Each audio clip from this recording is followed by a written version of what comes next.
神所亲爱的众子民，让我们一起宣告第3个五旬节的意义，以及诗篇91篇。第3个五旬节的意义是什么？第一，第3个五旬节是现代圣灵大大浇灌的时期，远超乎当时在亚述撒街所发生的。第二，第3个五旬节将会是主耶稣再来最大和最后的圣灵收割。第三个五旬节将兴起耶勒米的一代，即被圣灵充满，对主耶稣死心塌地，对罪绝不妥协，并采取行动抢救灵魂的一般年轻人。第四，第3个五旬节是在印度尼西亚诞生，并被推动到列国。这个运动从东方朝到西方，最后回到耶路撒冷。第五，第3个五旬节将赐下能力来完成主的大使命，最后主耶稣就会再来。让我们一起宣告，我们相信神的话。我们一起说诗篇91：住在至高者隐秘处的，必住在全能者的荫下。我要论到耶和华说，他是我的避难所，是我的山寨，是我的神，是我所依靠的。他必救你脱离捕鸟人的网罗和毒害的瘟疫。他必用自己的翎毛遮蔽你，你要投靠在他的翅膀底下。他的诚实是大小的盾牌。你必不怕黑夜的惊骇，或是白日飞的箭，也不怕黑夜行的瘟疫，或是午间灭人的毒病。虽有1000人扑倒在你旁边，10000人扑倒在你右边，这灾却不得临近你。你为亲眼观看，见恶人遭报。耶和华是我的避难所，你已将至高者当你的居所。祸患必不临到你，灾害也不挨近你的帐篷，因为他要为你吩咐他的使者，在你行的一切道路上保护你。他们要用手托着你，免得你的脚碰在石头上。你要踹在狮子和虺蛇身上，践踏少壮狮子和大蛇。神说，因为他专心爱我，我就要搭救他。因为他知道我的名，我要把他安置在高处。他若求告我，我就应允他。他在急难中，我要与他同在。我要搭救他，使他尊贵。我要使他足享长寿，将我的救恩显明给他。哈利路亚，阿们。哈利路亚。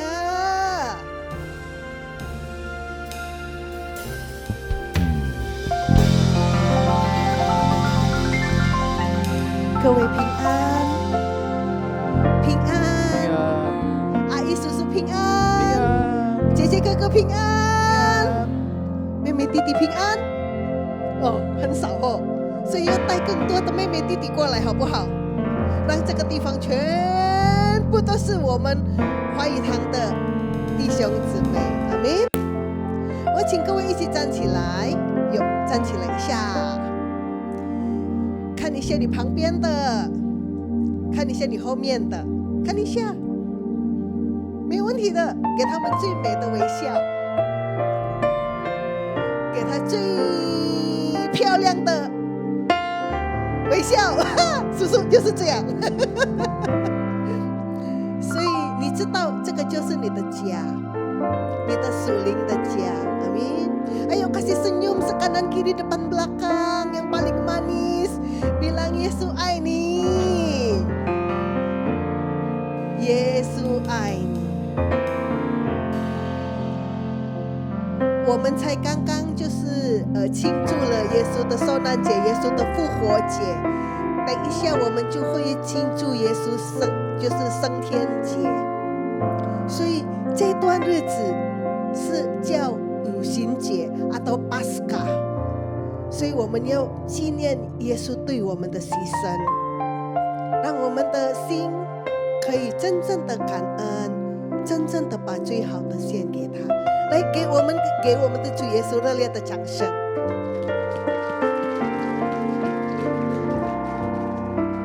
主耶稣们，感谢你。如果你要做可以，如果你要跟着我一起站起来也可以，我们一起来敬拜神。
是家的大能，是我生稣，我夫妇敬拜你，宝贵十架的救恩是你所立的约，你的爱永远不会改变，宝贵十架的大能是我生命。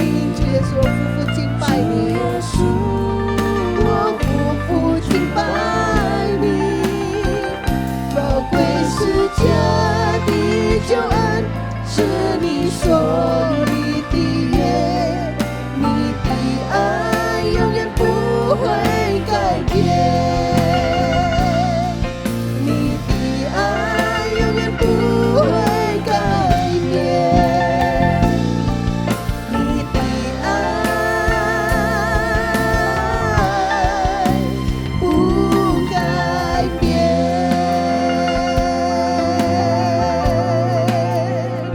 让我们敬拜主，我们敬拜你，耶稣。Mari sembah Tuhan.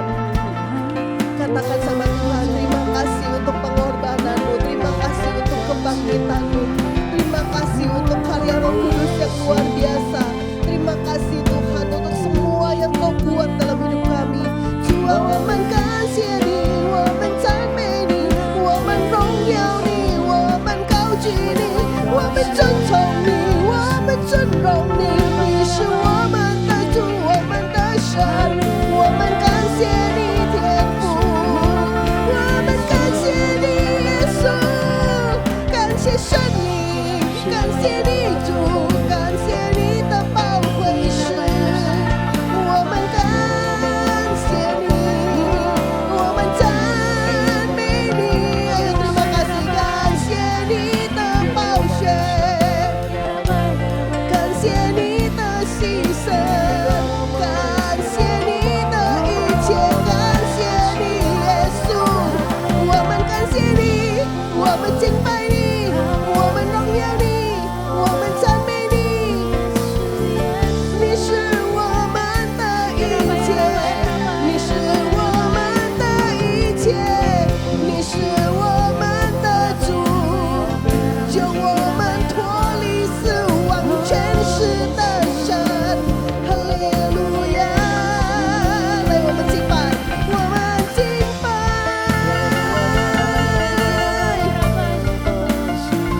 我们高举我们的手来赞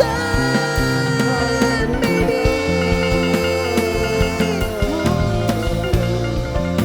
感谢耶稣。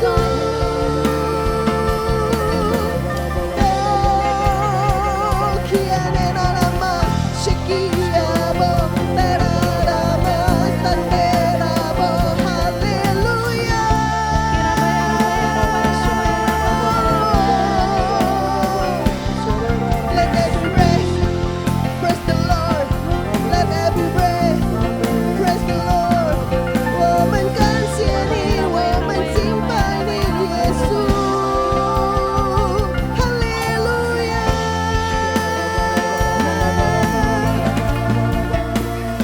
哈利路亚。来，一起来说哈利路亚，哈利路亚。一起来唱哈利路亚，哈利路亚。因羔羊宝血的能力，救赎赦免我的罪，我的自由，我的自由，阿门。你慈爱和恩典充满了我的一生，主奇妙恩惠真伟大，我的生命蒙救赎，我的自由成为新造的人，我的自由成为新造的人，因羔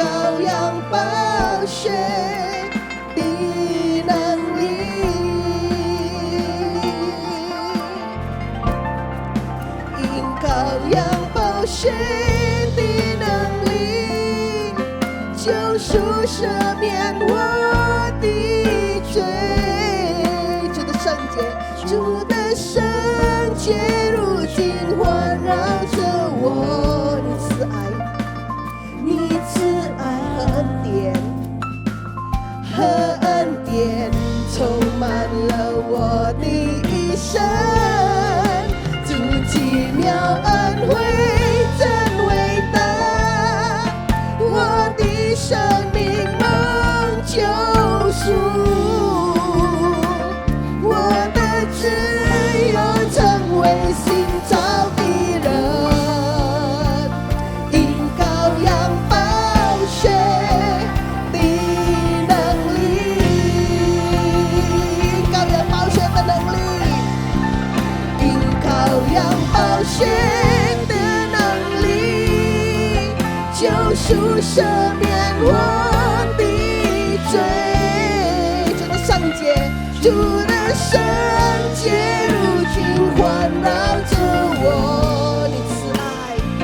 你慈爱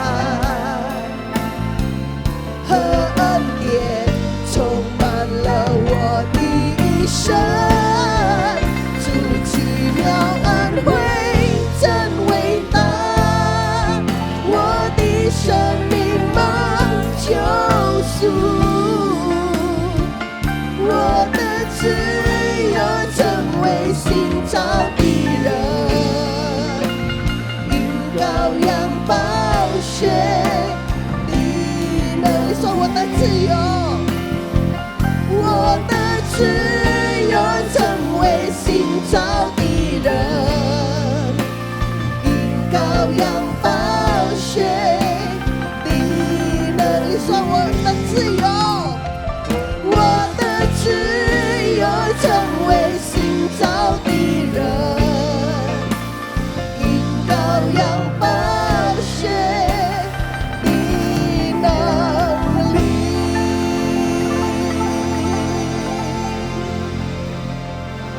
哈利路亚！主，我们感谢你，我们得自由，因为你。祷告奉主耶稣基督的名，哈利路亚，阿门。跟你旁边的人说，主耶稣对你很好。主耶稣对你很好，主耶稣对你很好。现在说，主耶稣对我很好，然后说，主耶稣谢谢你对我这么好。哈利路亚！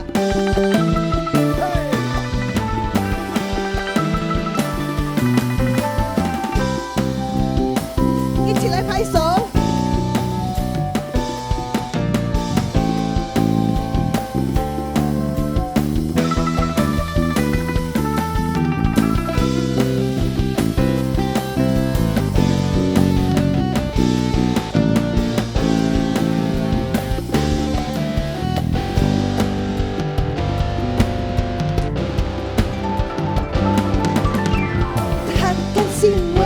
生命，他已从死里复活，全能神是我的拯救主。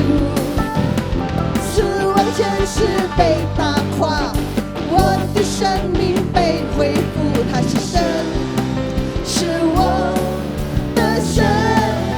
跟我跟着报呀，他何等的美善，他真是你的大拇指在哪里？他对我他何等的美善，他真是最美善。耶稣他对我何等美善。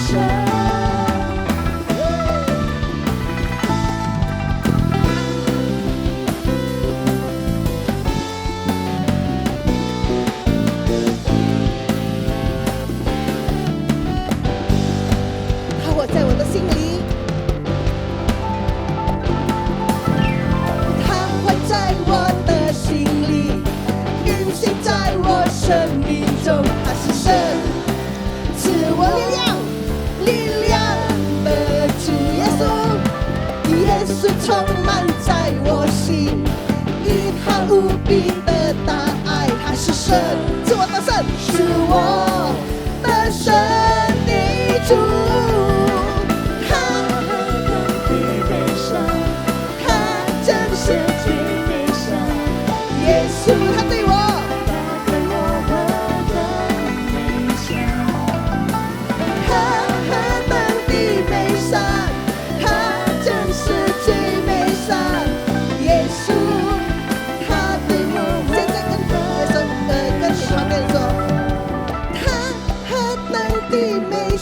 他对你，跟你旁边的说，耶稣他对你，他对你，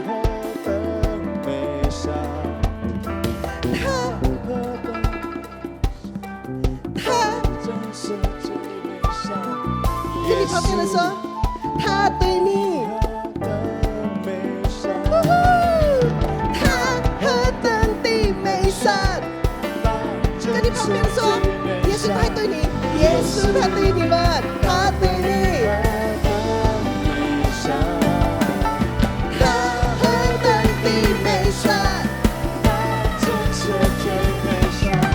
耶稣他对你何等美善，他何等的美善，他真是最美善。耶稣他对我，对我的家。对我的工作，对我的公司，对我的一切，他真是最美善。耶稣，他对我何等美善。耶稣，他对我何等美善。耶稣，他对我何等美善。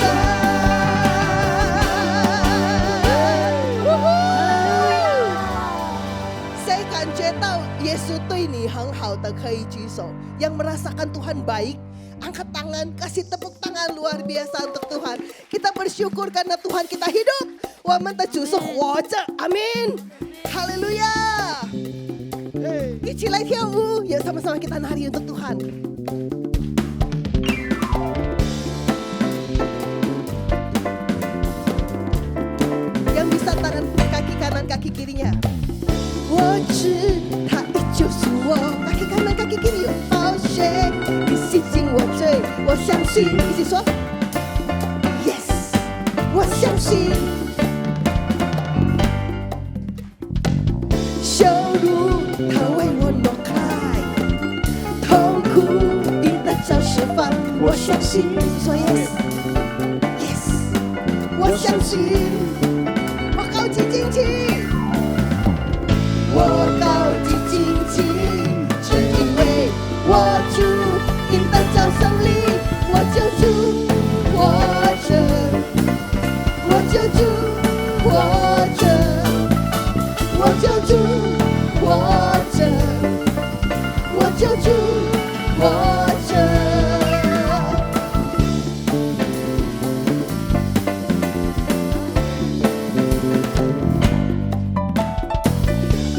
是他依旧是我，宝血你洗净我罪，我相信说 ，Yes， 我相信。羞辱他为我挪开，痛苦因得着释放，我相信。一起说 ，Yes， 我相信。来高举旌旗。我高举旌旗，是因为我ikuti saya ya， 跟着我，我救主活着，我救主活着，我救主活着，还有 enjoy 的生活，活着，一起来，我救主活着，我救主活着。我救主活着，我救主活着，释放我自由，释放我重担，与你飞翔。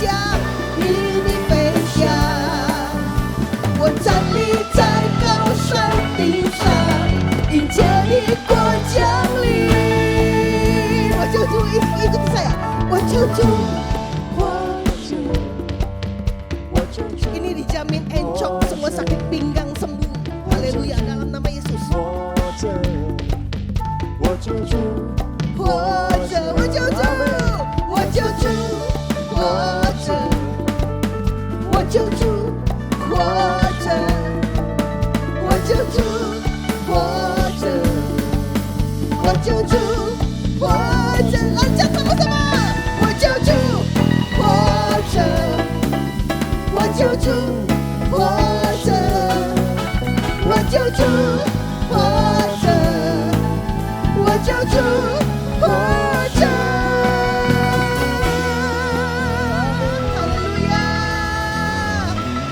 哈利路亚！我们信的是又真又活的神，愿主来悦纳我们的敬拜赞美。哈利路亚！弟兄姐妹们，继续站立，让我们一同来宣告：2026年是大使命之年。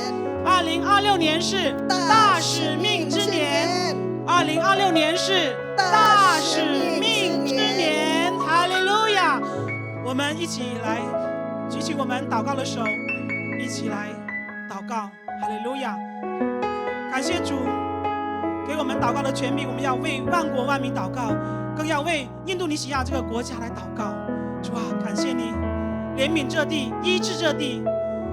在这末后的时代，外部局势动荡不安的时候，主，你仍然赐给印度尼西亚出人意料的平安。我们感谢你，赞美你。主啊，求你也保守在印度尼西亚的百姓，属你的儿女们都能在这地安居乐业，长治久安，能够复兴起来。感谢主，赞美主。我们特别为国家领导人，我们的总统巴巴波波先生和副总统巴巴吉布朗先生，为他们在位掌权期间能够健健康康的来献上感恩。感谢主，赞美主，求主赐给他们一颗敬畏神爱百姓的心，求主也赐给他们从上头而来的智慧，按着神的心意来制定和治理国家，使你的百姓在这里真的是能够安居乐业，百业能够复兴起来，尤其是我们的经济，我们的政治，求主来保守政治经济的稳定的发展，长治久安。感谢主，赞美主，荣耀归给我们阿爸父神。主啊，我们感谢你亲自建立了教会，我们也感谢你保守我们的教会的领袖。我们要为我们的总主任牧师杨东宝牧师和我们接高督主的主任牧师许彦泽医生牧师，为他们的健康献上感恩。主啊，你来保守他们的健康，使他们在晚年的时候如鹰展翅上腾。主啊，感谢你，求主也保守他们的家人，包括他们的妻子、儿女、子孙和他们大家庭的所有成员都出也蒙福，入也蒙福。主啊，你在他们家庭周围围上篱笆，使他们成为众人的祝福。哈利路亚，赞美主。主啊，求主你也纪念他们劳苦，祝福我们2位主任牧师他们的服事用圣灵来带领，圣灵来充满带领他们的牧养事工，使他们的牧养事工能够力上加力，恩上加恩，荣上加荣。哈利路亚，赞美主，哈利路亚，感谢你，赞美你。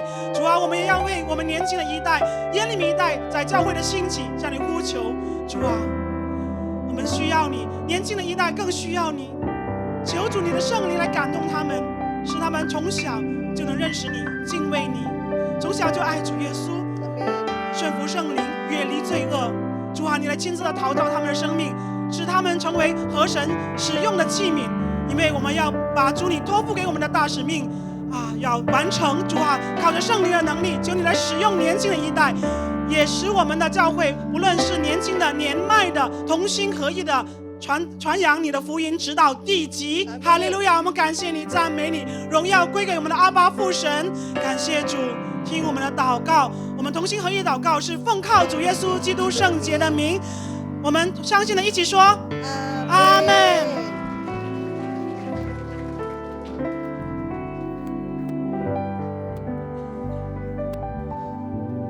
早安，平安。Silakan duduk kembali. Silakan duduk, 大家请坐。 Hari ini minggu ketiga, 今天是第3个礼拜， kita diberikan kesempatan oleh Tuhan untuk 神赐给我们 memberikan 机会， persembahan diakonia. 让我们可以奉献慈善奉献。 Diakonia adalah diperuntukkan untuk membantu orang-orang yang kesulitan 那个慈善奉献就是要帮助那些比较困难的弟兄姊妹， Mari kita mempersiapkan persembahan diakonia 所以 yang 我们预 terbaik 备最好的慈善奉献， agar orang-orang yang membutuhkan bisa kita bantu. 所以那些需要的人，我们可以帮助他们。 Sebelum kita memberikan, mari saya ajak 还没有奉献之前， semua 我们一 jemaat 起来 untuk 祷 berdoa. 告。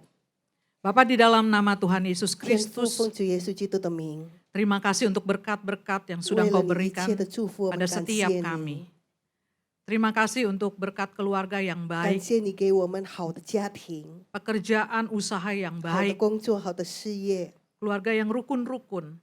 平安的家。 Biarlah ya Bapa, Engkau mengurapi, memberkati, melindungi seluruh keluarga besar 愿你 kami. 祝福，愿你保护，愿你来保守我们的家大家庭。 Apa saja yang kami kerjakan, lakukan, 无 Tuhan 论我 buat 们做什 berhasil. 么，我们做任何的生意能够成 Nama 功， Tuhan yang 你的名 dipermuliakan. 的荣耀。 Terima kasih Bapa, 感谢天父， kami sudah siap untuk 我 memberikan 们 yang 已经 terbaik. 预备好来奉献 Hanya di dalam namamu 你的 kami 名， sudah berdoa 我 dan 们 mengucap 祷告，献 syukur. 上感恩。 Haleluya. 哈利路亚， Amin. 阿门。 Selamat memberi.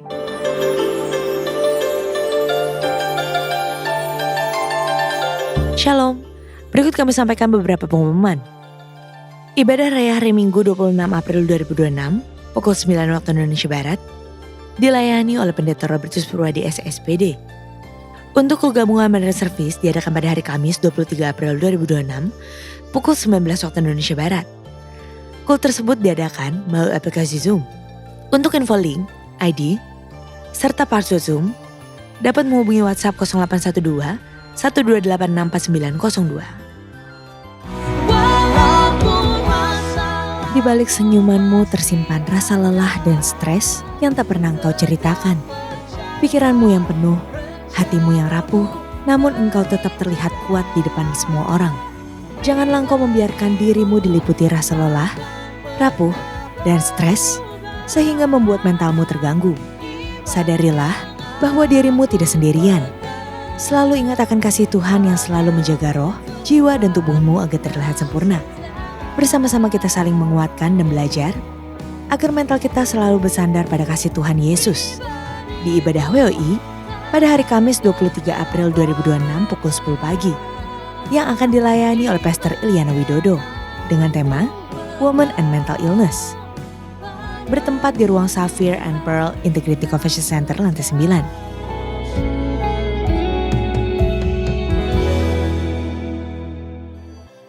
Untuk info lengkap seluruh kegiatan GBPRJ CK7, maka Bapak Ibu dapat follow sosial media GBPRJ baik di Instagram, TikTok, maupun Facebook.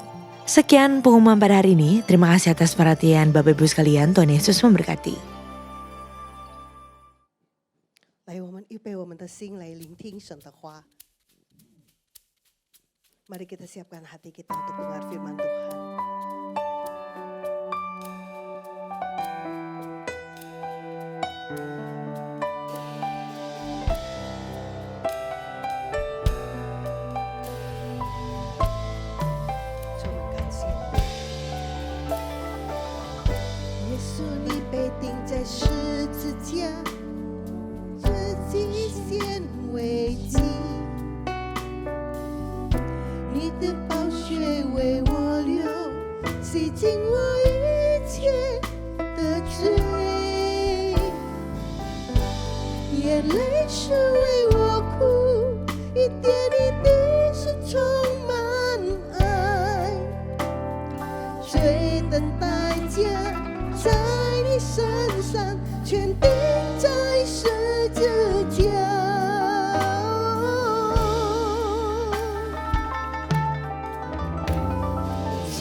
舍命，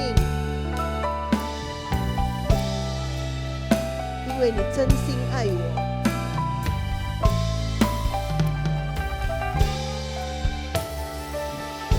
耶稣，你竟然为我舍命，因你真心爱我。在我寂寞的时候，在我寂寞的时刻，你双手拥抱着我，又悄悄对我说，你永远不离弃我。破碎生命，基于复活，幸福属于我。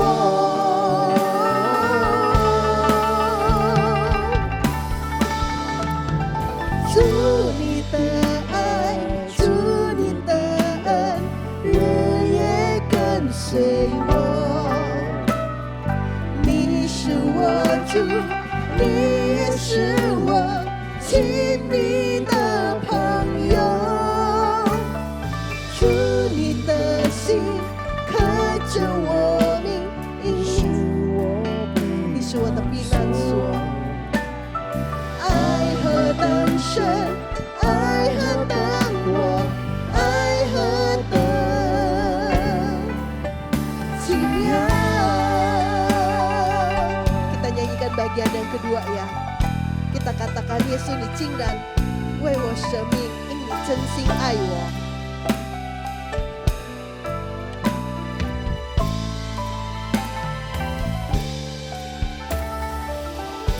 耶稣，你竟然为我舍命，因你真心爱我。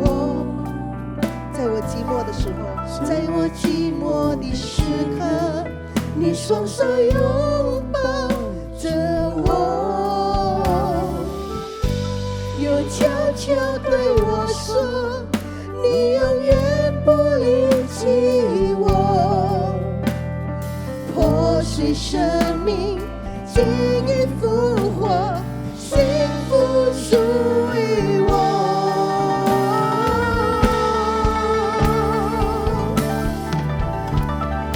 主你的爱，主你的恩，日夜跟随我。你是我主，你也是我亲密的朋友。主你的心刻着我名，你是我避难所。爱何等深，爱何等广，爱何等奇妙。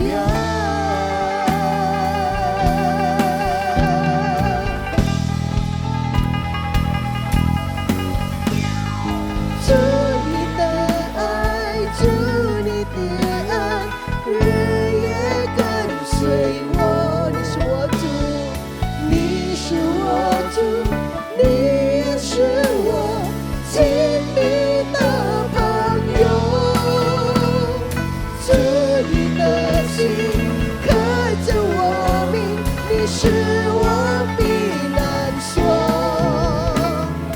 爱何等深，爱何等广，爱何等奇妙。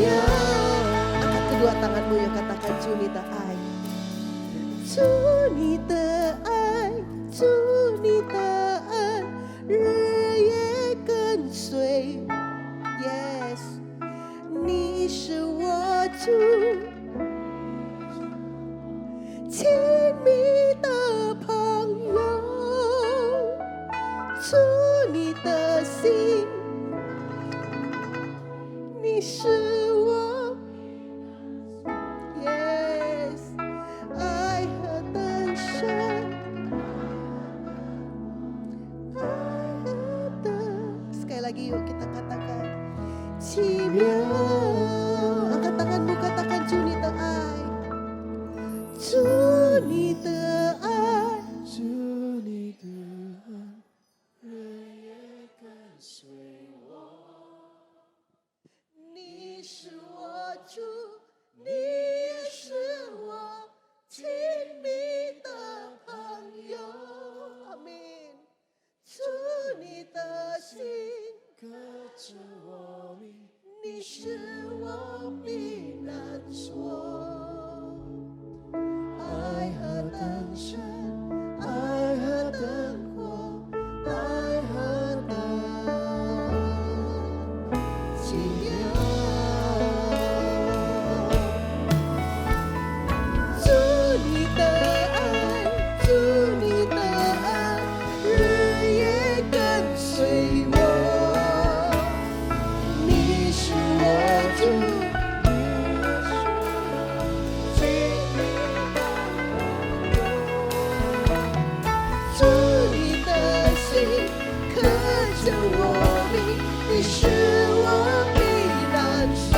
爱何等深，爱何等广，爱何等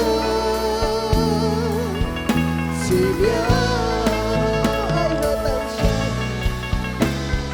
爱何等深，爱何等广，爱何等奇妙。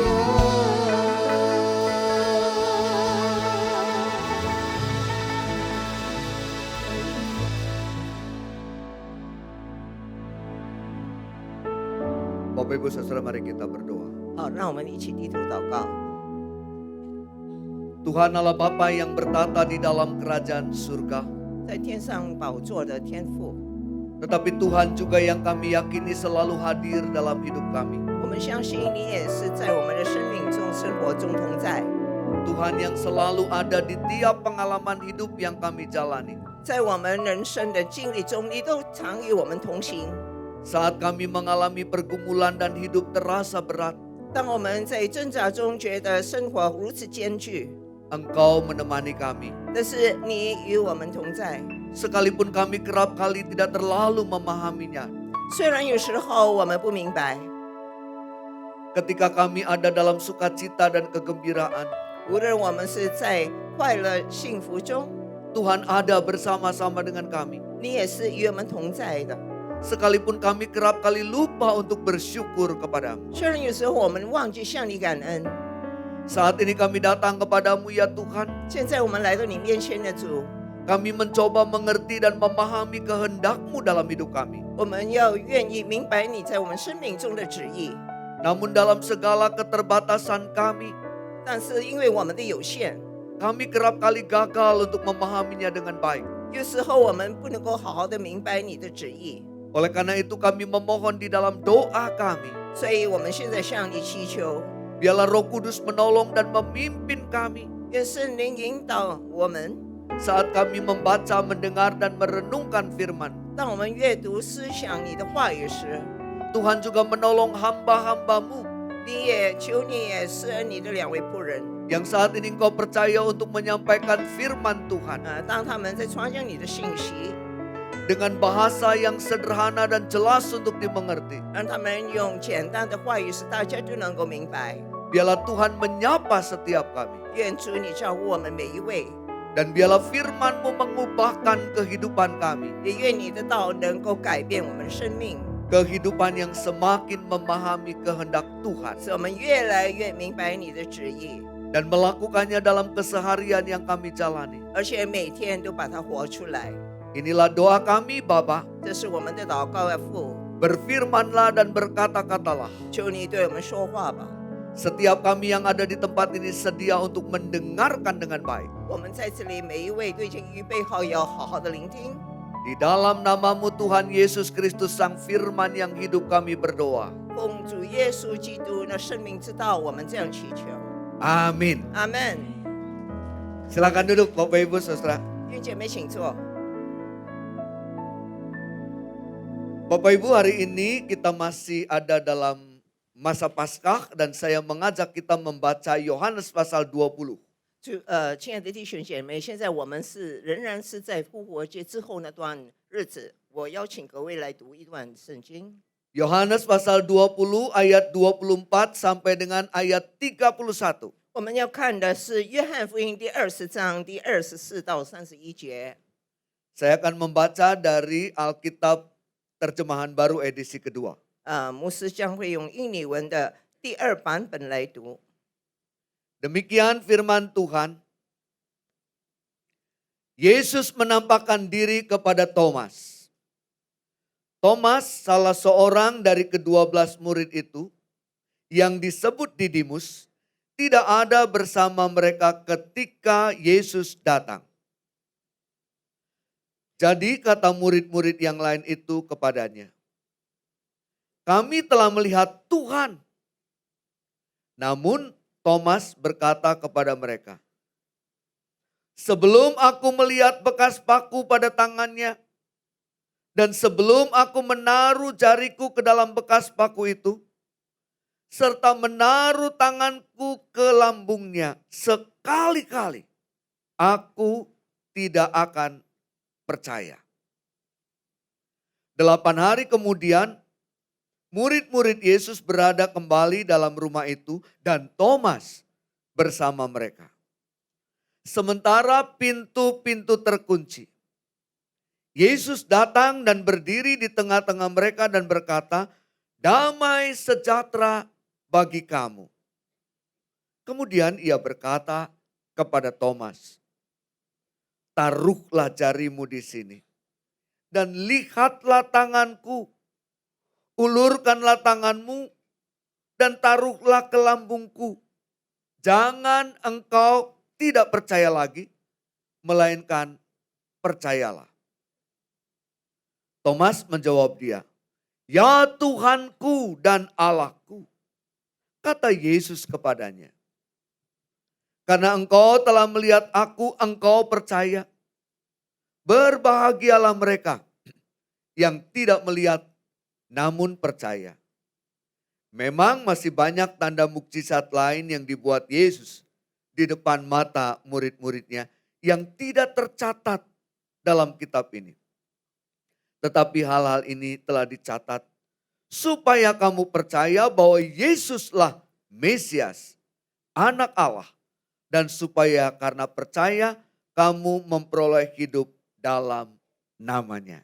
约翰福音第20章24节，圣经这么说：那12个门徒中有称为迪士马的多马，耶稣来的时候，他没有和他们同在。那些门徒就对他说：“我们已经看见主了。”多马却说：“我非看见他手上的钉痕，用指头探入那钉痕，又用手探入他的肋旁，我总不信。”过了8日，门徒又在屋里，多马也和他们同在，门都关了。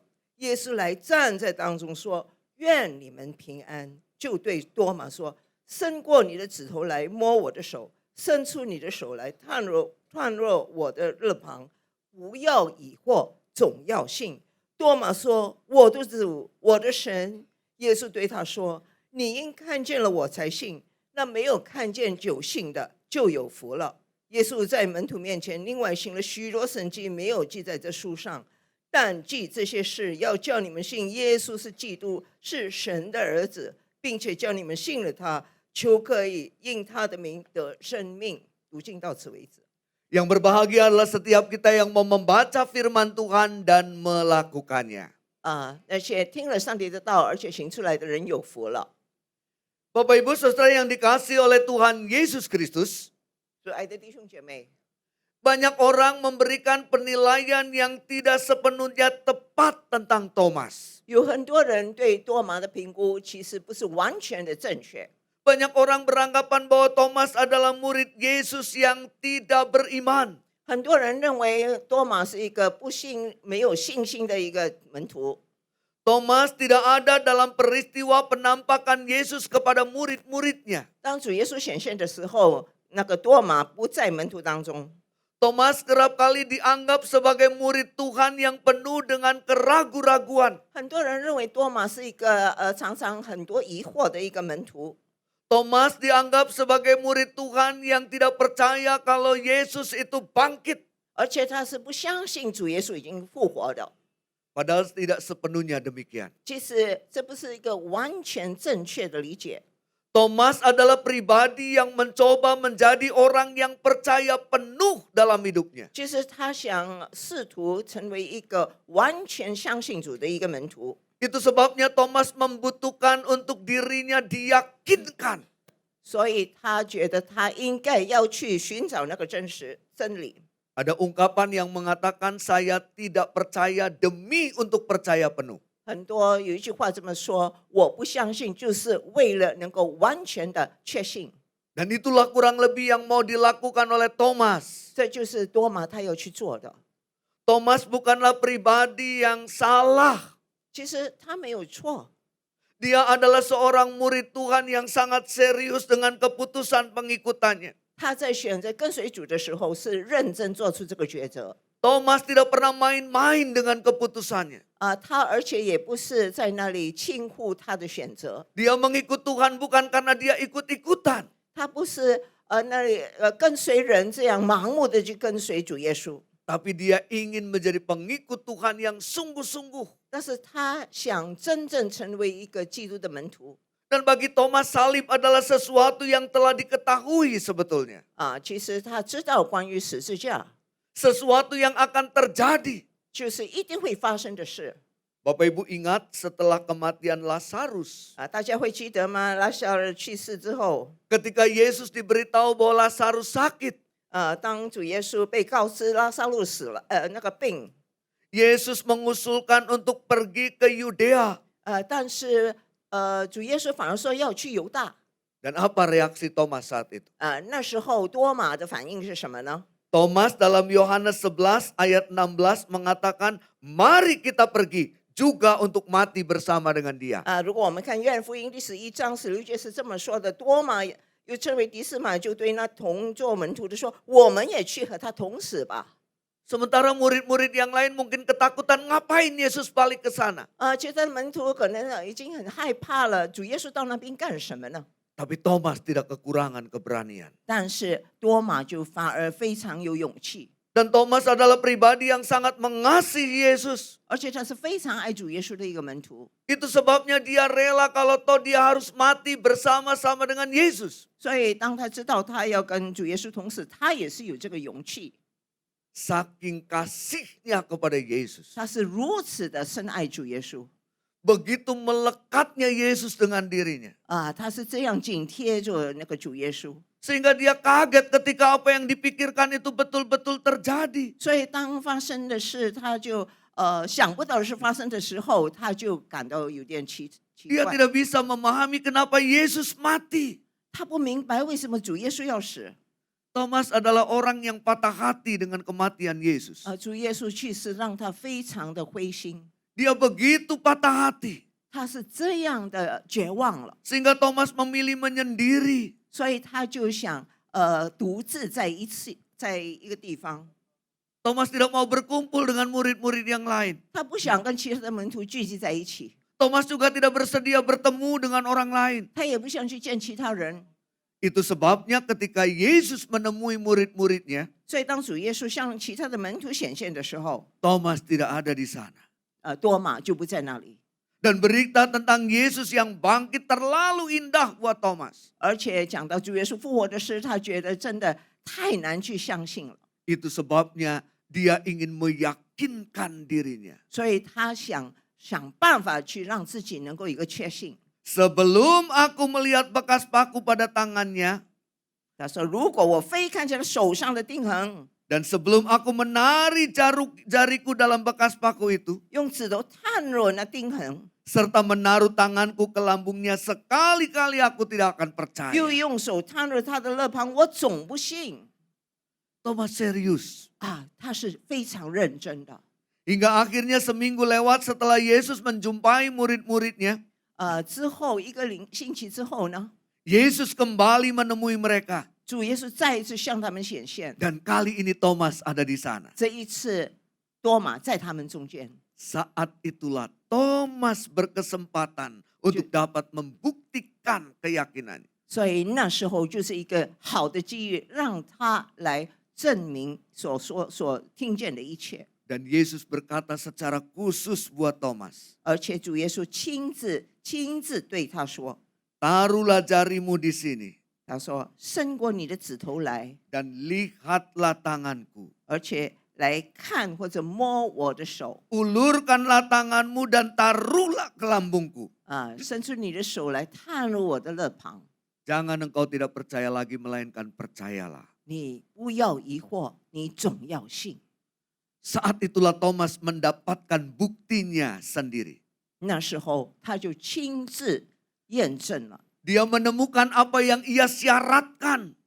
他已经找到他所想要的那些条件。 Bukankah kita juga kerap kali seperti Thomas? 我们很多时候岂不是也是好像多马那样吗？ Kita mensyaratkan sesuatu kepada Tuhan. 我们常常想要求上帝为我们证明一些事，要有些条件。Engkau baru Tuhan, kalau apa yang aku inginkan bisa kudapatkan. 如果我所想的、想求的你应验，那你才真的是上帝。 Ya kan kita juga seperti Thomas. 我们岂不是也是像多马那样吗？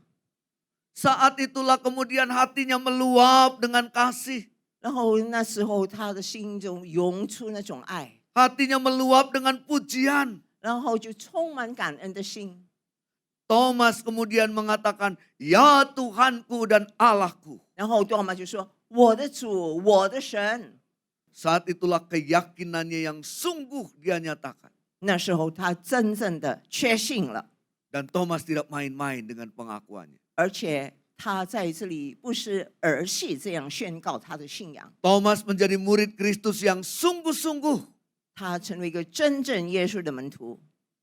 Bapak Ibu Saudara yang dikasihi Kristus. 主爱的弟兄姐妹， Lewat kisah ini sebetulnya kita bisa melihat beberapa pelajaran dari Thomas. 从这多马的经历，我们可以汲取几个教训。 Yang pertama, Thomas sempat kehilangan momen berjumpa dengan Tuhan pada kedatangan Yesus yang pertama. 第一，他就是错过遇见主耶稣那个时机。 Thomas kehilangan momen ketika dia berjumpa dengan Yesus dalam kebangkitannya yang pertama. 所以当主耶稣第一次复活之后第一次显现，他错过了见到主这个机会。 Thomas rugi tidak menerima kehadiran Yesus sebagaimana yang dialami oleh murid-murid yang lain. 所以其他的门徒能够第一时间看见主耶稣的显现，但是他没有，所以他错过，是他吃亏。 Ketika Thomas memilih memisahkan diri dari murid-murid yang lain. 当他决定要离开暂时离开其他的门徒， Ini menjadi pelajaran penting buat kita. 这是对我们来说是个非常宝贵的这个教训。 Saat kita merasa susah, saat kita bergumul, saat kita kecewa, 当我们在沮丧当中，当我们绝望，当我们灰心失望的时候， saat keraguan-raguan menghantam kita, 当我们心中充满很多疑惑， jangan pernah jauhkan diri dari persekutuan. 请你不要远离团契。 Ini yang terjadi dalam diri kebanyakan orang. 这种事情常常发生在很多的基督徒身上。 Ketika hidupnya menghadapi masalah, dia hilang dari gereja. 当他遇见生活的难题，他就离开教会了。 Ketika dia menghadapi pergumulan, dia tidak pernah tampak di gereja. 而且当他面对挣扎，他也不出现了在教会里。 Padahal itulah saatnya sebetulnya kita masuk lebih dalam persekutuan dengan Tuhan. 其实就是那个时候，我们更加应该有跟主耶稣更亲密的那个关系。 Saat kita ada dalam pergumulan, kesusahan dan persoalan, saat itulah kita mencari persekutuan. 当我们在困难当中，在痛苦当中，在挣扎当中，我们就应该去找我们的那班团契， Bersama dengan murid-murid Kristus yang lain. 跟其他主耶稣的门徒在一起。 Kalau saja Thomas tidak melarikan diri, kalau saja Thomas tidak menghindari persekutuan, maka dia akan menemukan sapaan Tuhan dalam keraguannya. 所以，如果他那时候不将自己排除在外的话，他那时候第一次主耶稣显现，他就会看见了。 Menjauhkan diri dari persekutuan, menarik diri dari gereja di saat kita menghadapi persoalan bukan pilihan. 所以，当我们遇见难题的时候，离开教会，离开我们的小组团契，那不是一个选择， Itu bukan jalan keluar, bukan alternatif yang kita ambil. 不是一个出路，也不是一个取代的那个方法。 Jadi ketika kita menghadapi persoalan, hadirlah di persekutuan. 所以，当我们遇见难处的时候，我们就应该出席在那个团契中， Temukan sapaan Tuhan. 让我们能够感受到主耶稣的眷顾，他的招待、招呼。 Namun di sisi lain menurut saya Thomas adalah pribadi yang sungguh-sungguh dalam pengikutannya. 但是另一方面，我也觉得那个使徒多马是非常认真的一个跟随者。 Dia bukan pribadi yang menerima saja apa yang ada dan dilihatnya. 他不是这样鲁莽的就接受别人所说的。 Ia tidak bisa langsung percaya untuk apa yang dia sendiri mungkin tidak percaya penuh. 可能他完全不相信，所以他也不可能去信别人说的那些。 Dia bukanlah orang yang bisa berpura-pura dalam keraguannya. 而且他也不会装模作样，他疑惑的时候，他会真诚的去表现出来。 Bukan orang yang seolah-olah tidak ada apa-apa. 不会表面说好像若无其事。 Dia ragu-ragu memang karena dia ragu-ragu. 他疑惑，因为他真的是质疑， Dia perlu diyakinkan. 他需要被确定， Dia perlu mendapatkan pembuktian. 他需要证据。 Dia bukan seperti kebanyakan orang 他不像很多人那样， yang menerima baptisan tapi nggak ngerti apa maksudnya. 很多人受洗，但是不知道受洗的意义是什么。 Bukankah dalam kehidupan kekristenan kita banyak orang yang seperti itu? 我们中间岂不是也有些人那样吗？ Menerima baptisan tapi nggak tahu apa maksudnya. 去接受那个洗礼，但是不知道那个洗礼的真正意义是什么， Mengikuti perjamuan kudus tapi nggak ngerti apa ada makna di baliknya. 也领受圣餐，也是不明白圣餐的意义是什么。 Banyak orang Kristen menaikkan pujian dengan begitu semangat. 很多人这样兴奋的在那里赞美主， Bisa menari dan meloncat. 而可能在那里跳舞或者跳跃， Bergerak dengan indah. 在那里非常优美的在那里跳， Tapi nggak ngerti apa yang dikerjakannya. 但是他不明白他所做的是什么， Hidupnya masih dipenuhi oleh kekecewaan. 他的心中还充满许多的失望。 Banyak orang Kristen bisa memanjatkan doa dengan bagus. 很多人能够基督徒那些祷告的时候非常优美的词， Mengucapkan doa Bapa kami dengan lancar. 而且很顺利的这样去诵读那个主 Tapi 祷文， hidupnya penuh dengan ketakutan. 但是心中生活充满许多的惧怕。 Thomas tidak demikian. 多马不是这样， Saya malah lebih senang orang yang mengatakan saya nggak mau dibaptis dulu. 我更喜欢别人说我暂时不受洗 Sebelum saya paham penuh. 除非我已经完全明白， Saya nggak mau ikut perjamuan kudus lebih dulu. 我也不要领受圣餐 Sebelum saya mengerti apa maknanya. 直到我明白圣餐的真正意义。 Daripada sekedar ikut-ikutan dibaptis. 比起跟着人这样盲从的去受洗， Ikut-ikutan makan minum perjamuan kudus. 也是这样盲从跟随人领受圣餐。 Tidak penting murid-murid yang lain buat Thomas. 对多马说，其他的门徒不要紧， Thomas serius dengan 但是 pengikutannya. 他自己在跟随主的道路上，他是非常认真的。 Thomas ingin memahami betul. 他想真的明白的一清二楚， Sehingga pengakuan iman yang diucapkannya betul-betul dimengerti dan dihayati. 所以当他做出这个信告宣扬，是他真正明白的。 Dan menurut saya orang Kristen yang seperti ini jauh lebih baik. 我觉得这种的基督徒远远超过其他的一般，是更好的。 Karena orang Kristen yang demikian pasti lebih kuat. 因为这种基督徒一定会变成非常刚强， Tidak gampang menyerah. 不会容易这样就投降。 Ada seorang murid katekisasi saya. 我教会有一个牧道友， Seorang gadis muda dari latar belakang non-Kristen. 是一位少女，是非基督徒的家庭。 Dia ikut persiapan kebaptisan. 她正准备要受洗。 7 bulan dia bertemu saya tiap minggu. 7个月之久，她每个礼拜都跟我上了个慕道班。 Untuk mengikuti pembelajaran tentang iman Kristen. 在那学习关于基督教信仰。 Dia ikut katekisasi dengan rajin. 她很殷勤的这样上那个慕道班。 Sampai ketika waktunya mau dibaptis, dia katakan, saya tunda baptisan saya, Pak Pendeta. 当要领受那个要受洗的时候，她说我想暂时迟延。 Saya tanya kenapa? 就问为什么？ Saya bilang, boleh nggak saya ikut ulang katekisasi saya? 他说我可以吗？重新重温那个慕道班的课程。 38 kali pertemuan dia cuma absen 4 kali. 其实38次的课，他只是4堂课缺席。 Dan akhirnya dia menyatakan mau menunda baptisannya. 他说他暂时不想受洗， Setelah dia ikut yang kedua, 然后他就再次重复。 menyelesaikan semua pelajaran dengan baik dan waktunya dibaptis. 他完全完美的这样结束那个课程，然后要受洗的时候， Lalu ganti saya yang tanya, kamu yakin mau dibaptis sekarang? 我就问：现在你确信吗？要受洗吗？ Lalu dia ngomong, Bapak ini aneh, saya sudah ikut dan tunda 2 kali kok sekarang Bapak yang tanya. 他就说很奇怪，我已经延迟2次了，为什么你现在反而问我要不要受洗呢？ Saya katakan ya, ini pengikutan kepada Tuhan harus sungguh-sungguh. 是的，我们如果跟随主，要认认真真。Ada banyak orang Kristen mengucapkan kalimat demi kalimat dari setiap ayat yang dibacanya dengan lancar. 很多人他说话的时候能够引用那个圣经，非常通畅， Tapi sebetulnya hatinya tidak seperti itu. 但是他心中其实不是这样。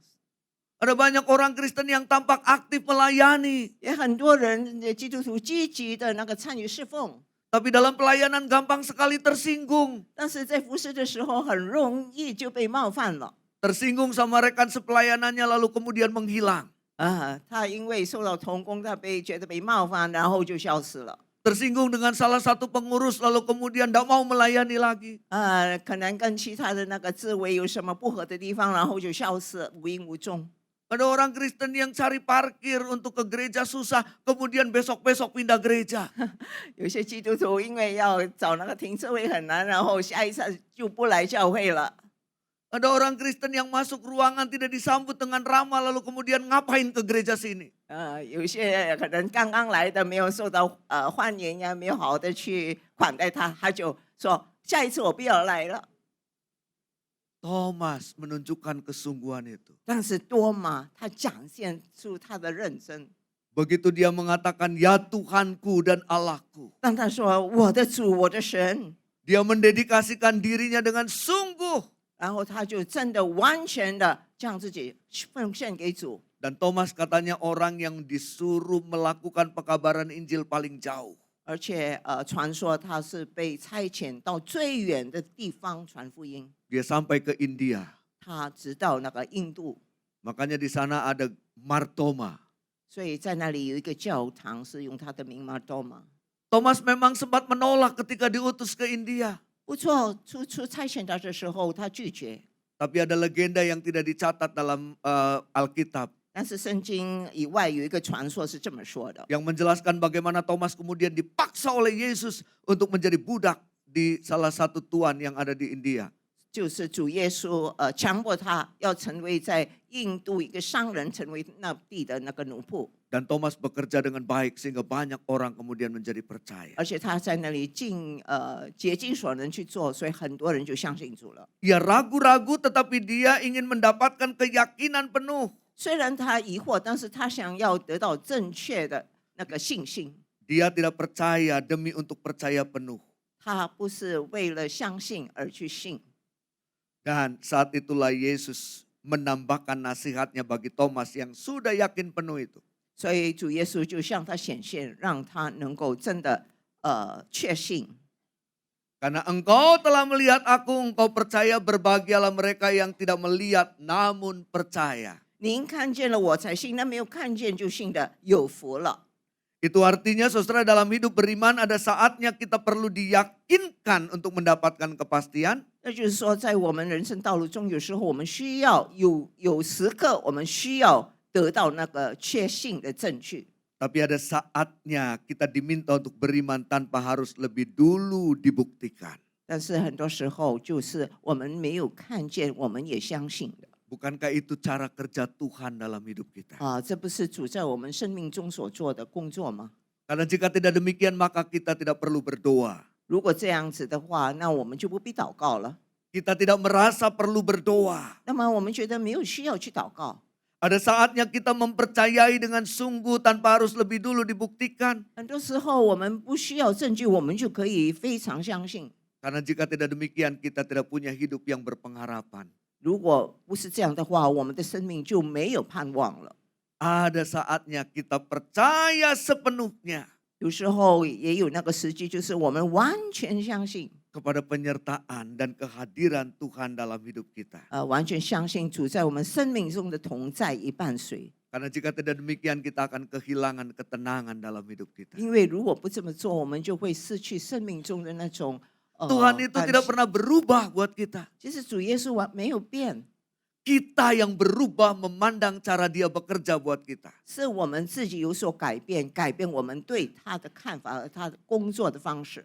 Tuhan itu tetap sama buat kita. 主耶稣从以前到现在对我们都是一样的。 Yang berubah adalah cara kita melihat apa yang dia kerjakan buat kita. 有所改变的是我们对主耶稣的方法的看法。 Ketika kita menghadapi sedikit pergumulan lalu kita mengeluh dan marah bahkan kepada Tuhan. 当我们在困难当中，然后我们就生气，向主耶稣发牢骚、抱怨的时候， kita lupa ada berkat yang begitu panjang yang Tuhan berikan dalam kesehatan yang Tuhan hadirkan dalam hidup kita. 但是我们忘记了，其实主耶稣曾经给我们很多的祝福，其中一个就是健康的身体。 Setiap kita itu tidak pernah bisa terhindar dari pergumulan dan kesusahan. 不错，活在世上，我免不了我们一定会有很多的苦难。 Tapi bagi setiap kita ada Tuhan yang selalu menyertai kita. 但是对我们而言，常常有主耶稣的同在。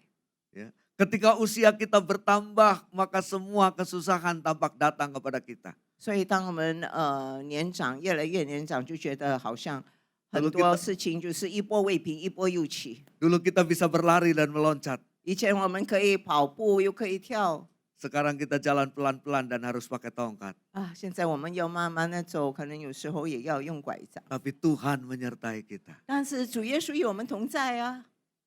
Bapak Ibu ingat waktu muda ketika kumpul teman-teman apa yang dibicarakan? 大家还记得吗？当我们年轻的时候，与好朋友相聚，我们谈什么呢？ Tempat makan paling enak di mana? 啊，最好吃的那个菜馆在哪里？ Tapi setelah kita tambah tua apa yang dibicarakan? 但是我们现在年老了，我们谈的是什么呢？ Dokter yang paling bagus di mana? 最好的医生是哪一位？ Setiap kita ada dalam proses yang sama. 是的，我们每个人都要经历同一个那个路程， Tapi Tuhan selalu menyertai kita. 但是要记得主耶稣一直伴随我们， Oleh karena itu berimanlah dengan sungguh. 所以我们要真正的去相信他， Jadilah pengikut-pengikut Kristus yang penuh. 要完完全全的去跟随他，做他的门徒， Dan jangan pernah jauhi persekutuan. 而且不要远离那个聚会， Jangan pernah jauhi gereja Tuhan. 而且不要远离主的教会。 Biarkan kita bertumbuh dalam iman, pengharapan, dan kasih di gereja 让 Tuhan. 我们在主的教会里，我们的兴旺、爱都能够渐渐的增长， Dan saksikanlah berkat-berkat Tuhan dalam hidup kita. 而且将我们从主所领受的祝福，能够去向别人见证。 Tuhan Yesus memberkati 主 setiap 耶稣 kita. 赐福各位， Amin. 阿门。我们现在要奉献。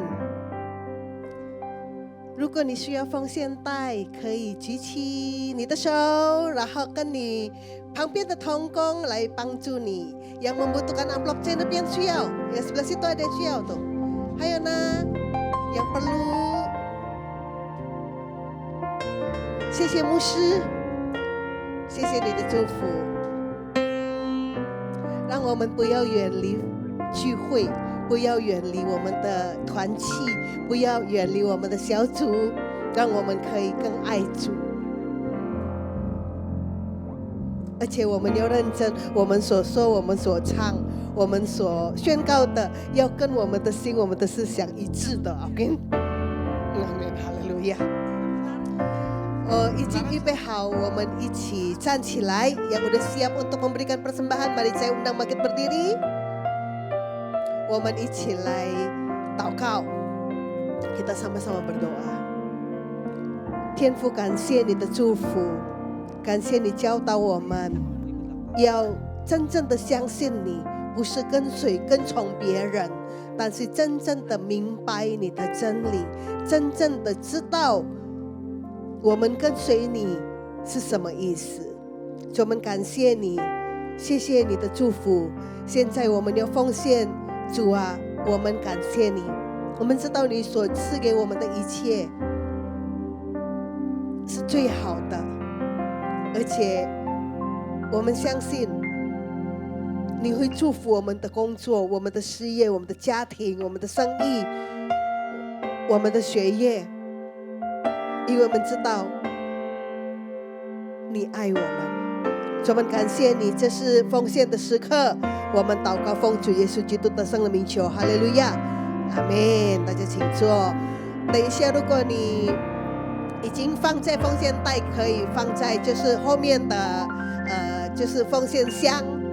Yang sudah siap, amplopnya di belakang ada kotak persembahan dan ditaruh di dalam kotak persembahan. 在我们中间有没有第一次参加我们的聚会？ada yang pertama kali hadir？有吗？这边有吗我已经看到你好几次了，所以不是第一次吧？有没有第一次？ada yang pertama kali hadir? Halo, halo, halo， 有吗？哦，没有吗？好，没有问题。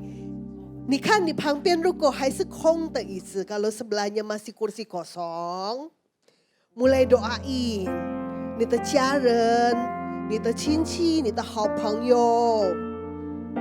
Mulai dari kita langsung kasih fokus. Siapa nih gue mau bawa? Itu penting. 那就是抢救灵魂。记得今年是大使命之年，阿们，哈利路亚。所以我们要抢救灵魂，阿们。Ya sama-sama bilang saya mau bawa jiwa. Bilang dong, saya mau bawa jiwa. Wuhu, haleluya. 给主热烈的掌声。Silakan.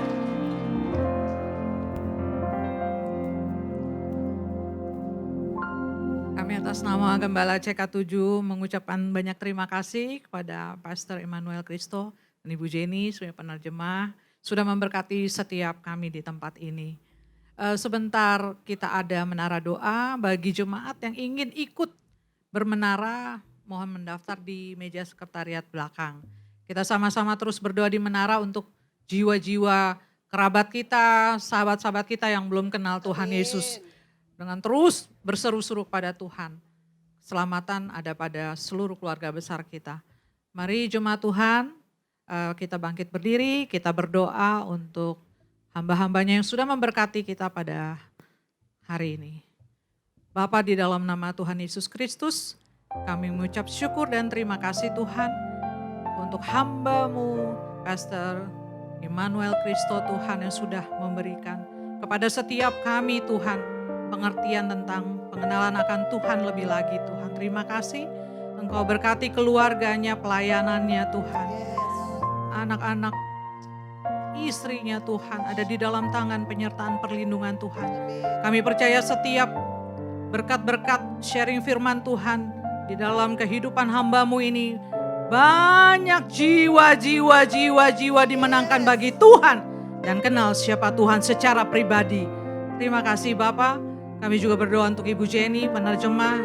Kiranya Engkau terus memberikan kepada hamba-Mu berkat kesehatan yang terbaik Tuhan. Keluarga besar ada di dalam tangan perlindungan kasih Tuhan yang sempurna.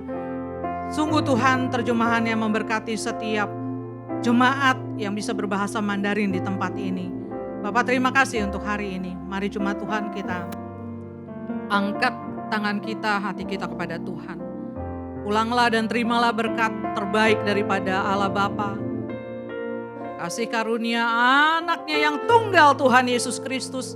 Persekutuan yang manis dengan Roh Kudus menyertai kita semua anak-anaknya hari ini sampai Maranatha. Tuhan Yesus menjemput kita semua di awan-awan yang permai. Mari kita semua yang percaya kita katakan amin. Tuhan Yesus memberkati. Selamat hari Minggu. Shalom saudara, dalam penuntasan amanat agung kita percaya bahwa Tuhan akan banyak membukakan paradigma baru bagi setiap kita di dalam segala aspek kehidupan. Dalam VOP kali ini kita akan membahas paradigma baru di dunia marketplace. Mungkin kita pernah mendengar statement ada hari untuk bekerja, berbisnis, dan mencari uang. Sedangkan kalau hari Minggu, waktunya untuk melakukan hal-hal rohani seperti beribadah dan pelayanan. Nah ini adalah prinsip dikotomi, yaitu membedakan antara pelayanan di gereja dan pekerjaan di marketplace. Seakan-akan hal-hal rohani itu lebih superior dan tidak bisa dicampur dengan kegiatan dalam dunia usaha. Tuhan tidak menginginkan hal itu. Dalam Kisah Para Rasul dituliskan ada 40 mujizat sebagai pernyataan kuasa Roh Kudus melalui para rasul dan murid-murid Tuhan Yesus lainnya. Yang menarik ternyata dari 40 peristiwa hanya satu peristiwa yang terjadi di tempat yang rohani, yaitu di gerbang indah di Bait Allah. Sisanya terjadi di tempat-tempat publik dan melibatkan murid-murid yang bekerja juga di marketplace.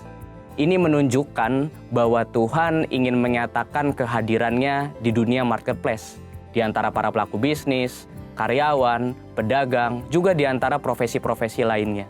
Karena itu seharusnya pekerjaan, bisnis, dan profesi yang kita geluti di marketplace dapat dijalani dengan sukacita, sambil terus menikmati persekutuan yang intim dengan Tuhan.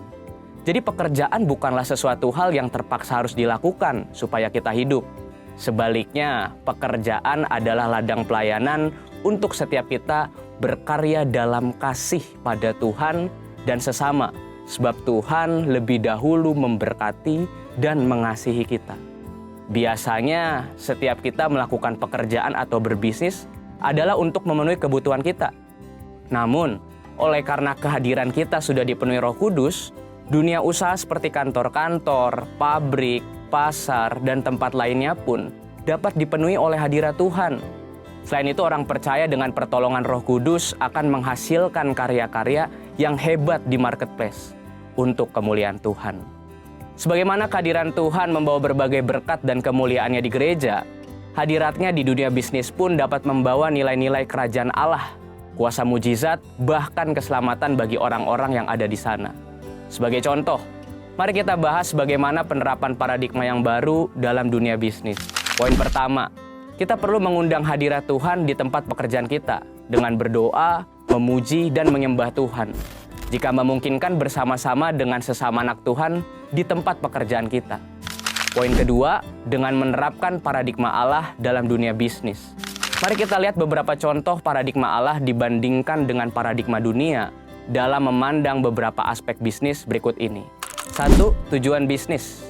Paradigma dunia menekankan bagaimana memperoleh laba sebesar-besarnya dengan menghalalkan segala cara. Hal ini berbeda dengan paradigma Allah mengenai perolehan laba sebagai hasil dari efisiensi penggunaan sumber daya. Perusahaan memberikan produk atau jasa yang berkualitas sebagai pelayanan kepada masyarakat. Pengurangan kualitas yang tidak etis demi memperoleh keuntungan sebesar-besarnya tidaklah dapat ditolerir. Yang kedua, karyawan. Dunia menganggap karyawan sebagai modal manusia yang tidak berbeda dengan mesin atau modal yang dipaksa untuk memberikan hasil secara konsisten.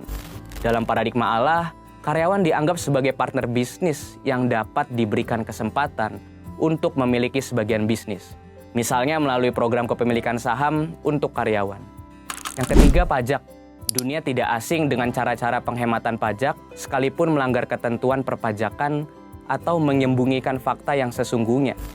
Dalam paradigma Allah, penghematan pajak tidaklah salah selama memanfaatkan fasilitas yang disediakan oleh pemerintah. Nah, seringkali pertanyaan yang muncul setelah mengetahui paradigma Allah dalam berbisnis adalah, bagaimana mungkin saya mendapatkan untung jika melakukan hal-hal seperti itu? Dalam buku Business Ethics in Biblical Perspective karangan Michael E. Keverky, ditunjukkan hasil penelitian yang dilakukan terhadap 207 perusahaan selama 11 tahun. Hasilnya, 20 perusahaan yang menduduki ranking teratas adalah perusahaan-perusahaan yang menekankan pentingnya nilai integritas.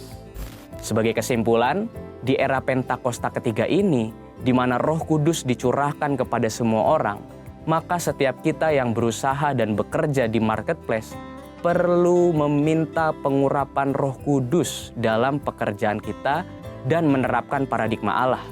Pengurapan ini menjadikan kita excellent dan unggul dalam bidang usaha serta pekerjaan kita. Sehingga kita dapat menjadi saksi di marketplace dan ikut ambil bagian dalam amanat agung.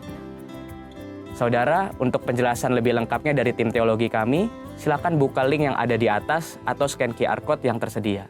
Tuhan Yesus memberkati.